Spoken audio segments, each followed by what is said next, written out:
Translated by Robert A. F. Thurman. 2. Inconceivable skill in liberative technique. At that time, there lived in the great city of Vaisali a certain Likavi, Vimlakirti by name. Having served the ancient Buddhas, he had generated the roots of virtue by honoring them and making offerings to them. He had attained tolerance as well as eloquence.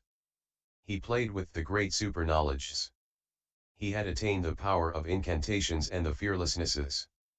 He had conquered all demons and opponents.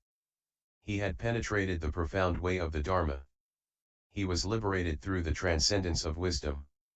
Having integrated his realization with skill in liberative technique, he was expert in knowing the thoughts and actions of living beings. Knowing the strength or weakness of their faculties, and being gifted with unrivaled eloquence, he taught the Dharma appropriately to each.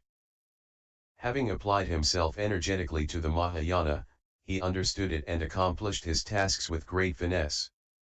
He lived with the deportment of a Buddha, and his superior intelligence was as wide as an ocean. He was praised, honored, and commended by all the Buddhas and was respected by Indra, Brahma, and all the Lokapalas. In order to develop living beings with his skill in liberative technique, he lived in the great city of Vaisali. His wealth was inexhaustible for the purpose of sustaining the poor and the helpless. He observed a pure morality in order to protect the immoral. He maintained tolerance and self-control in order to reconcile beings who were angry, cruel, violent, and brutal. He blazed with energy in order to inspire people who were lazy. He maintained concentration, mindfulness, and meditation in order to sustain the mentally troubled. He attained decisive wisdom in order to sustain the foolish. He wore the white clothes of the layman, yet lived impeccably like a religious devotee. He lived at home, but remained aloof from the realm of desire, the realm of pure matter, and the immaterial realm. He had a son, a wife, and female attendants, yet always maintained continence. He appeared to be surrounded by servants, yet lived in solitude. He appeared to be adorned with ornaments, yet always was endowed with the auspicious signs and marks. He seemed to eat and drink, yet always took nourishment from the taste of meditation. He made his appearance at the fields of sports and in the casinos, but his aim was always to mature those people who were attached to games and gambling. He visited the fashionable heterodox teachers, yet always kept unswerving loyalty to the Buddha. He understood the mundane and transcendental sciences and esoteric practices, yet always took pleasure in the delights of the Dharma. He mixed in all crowds, yet was respected as foremost of all. In order to be in harmony with people, he associated with elders, with those of middle age, and with the young, yet always spoke in harmony with the Dharma. He engaged in all sorts of businesses, yet had no interest in profit or possessions. To train living beings, he would appear at crossroads and on street corners, and to protect them he participated in government. To turn people away from the Hinayana and to engage them in the Mahayana, he appeared among listeners and teachers of the Dharma. To develop children, he visited all the schools. To demonstrate the evils of desire, he even entered the brothels. To establish drunkards in correct mindfulness, he entered all the cabarets. He was honored as the businessman among businessmen because he demonstrated the priority of the Dharma. He was honored as the landlord among landlords because he renounced the aggressiveness of ownership. He was honored as the warrior among warriors because he cultivated endurance, determination, and fortitude. He was honored as the aristocrat among aristocrats because he suppressed pride, vanity, and arrogance. He was honored as the official among officials because he regulated the functions of government according to the Dharma. He was honored as the prince of princes because he reversed their attachment to royal pleasures and sovereign power. He was honored as a eunuch in the royal harem because he taught the young ladies according to the Dharma. He was compatible with ordinary people because he appreciated the excellence of ordinary merits. He was honored as the Indra among Indras because he showed them the temporality of their lordship. He was honored as the Brahma among Brahmas because he showed them the special excellence of gnosis.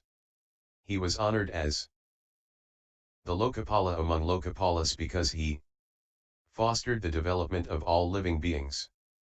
Thus lived the Likavi Vimlakirti in the great city of Vaisali, endowed with an infinite knowledge of skill in liberative techniques. At that time, out of this very skill in liberative technique, Vimlakirti manifested himself as if sick. To inquire after his health, the king, the officials, the lords, the youths, the aristocrats, the householders, the businessmen, the townfolk, the countryfolk, and thousands of other living beings came forth from the great city of Vaisali and called on the invalid. When they arrived, Vimlakirti taught them the Dharma, beginning his discourse from the actuality of the four main elements. Friends, this body is so impermanent, fragile, unworthy of confidence, and feeble. It is so insubstantial, perishable, short-lived, painful, filled with diseases, and subject to changes. Thus, my friends, as this body is only a vessel of many sicknesses, wise men do not rely on it.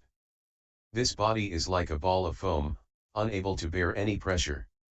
It is like a water bubble, not remaining very long. It is like a mirage, born from the appetites of the passions. It is like the trunk of the plantain tree, having no core. Alas! This body is like a machine, a nexus of bones and tendons. It is like a magical illusion, consisting of falsifications. It is like a dream, being an unreal vision. It is like a reflection, being the image of former actions. It is like an echo, being dependent on conditioning. It is like a cloud, being characterized by turbulence and dissolution. It is like a flash of lightning, being unstable, and decaying every moment. The body is ownerless, being the product of a variety of conditions. This body is inert, like the earth, selfless, like water, lifeless, like fire, impersonal, like the wind, and non-substantial, like space. This body is unreal, being a collocation of the four main elements. It is void, not existing as self or as self-possessed. It is inanimate, being like grass, trees, walls, clods of earth, and hallucinations. It is insensate, being driven like a windmill. It is filthy, being an agglomeration of pus and excrement. It is false, being fated to be broken and destroyed, in spite of being anointed and massaged. It is afflicted by the 404 diseases. It is like an ancient well, constantly overwhelmed by old age. Its duration is never certain, certain only is its end in death. This body is a combination of aggregates, elements, and sense media, which are comparable to murderers, poisonous snakes, and an empty town, respectively. Therefore, such a body should repulse you. You should despair of it and should arouse your admiration for the body of the Tathagata. Friends, the body of a Tathagata is the body of Dharma, born of gnosis. The body of a Tathagata is born of the stores of merit and wisdom. It is born of morality, of meditation, of wisdom, of the liberations, and of the knowledge and vision of liberation. It is born of love, compassion, joy, and impartiality. It is born of charity, discipline, and self-control. It is born of the path of 10 virtues. It is born of patience and gentleness. It is born of the roots of virtue planted by solid efforts. It is born of the concentrations, the liberations, the meditations, and the absorptions. It is born of learning, wisdom, and liberative technique. It is born of the 37 aids to enlightenment. It is born of mental quiescence and transcendental analysis. It is born of the 10 powers, the 4 fearlessnesses, and the 18 special qualities. It is born of all the transcendences. It is born from sciences and superknowledges. It is born of the abandonment of all evil qualities, and of the collection of all good qualities. It is born of truth. It is born of reality. It is born of conscious awareness. Friends, the body of a Tathagata is born of innumerable good works. Towards such a body you should turn your aspirations, and, in order to eliminate the sicknesses of the passions of all living beings, you should conceive the spirit of unexcelled, perfect enlightenment. While the Likavi Vimlakirti thus taught the Dharma to those who had come to inquire about his sickness, many hundreds of thousands of living beings conceived the spirit of unexcelled, perfect enlightenment. And Vis 002.